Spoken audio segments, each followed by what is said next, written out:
Welcome back to Party Slayers. We love Sisese Rewind. Today Chiefs was playing.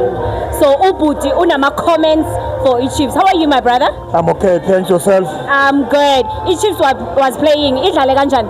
First of all, happy Mother's Day to all the mothers out there.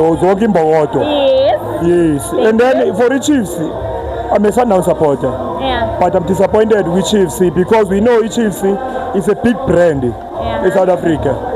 It's one of the biggest brands. They don't put enough effort for their supporters. Yeah. Enough is enough. It's like to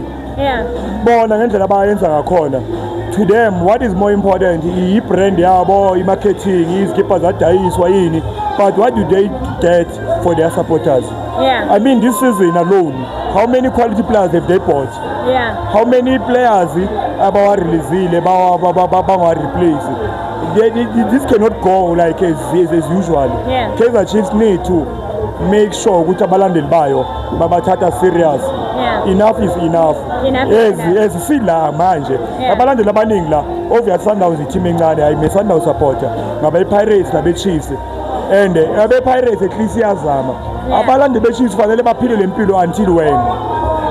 Enough is enough.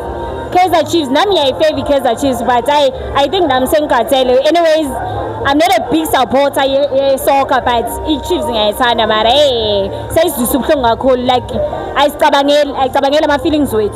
And lastly, phela football is a lifestyle these days. Yeah. And it's also a social, like abantu umuntu uyabudgeta manje. Athi ngizobhadala umastand ngenyanga. Ngibona abalandeli beshi bathenga izikipa original.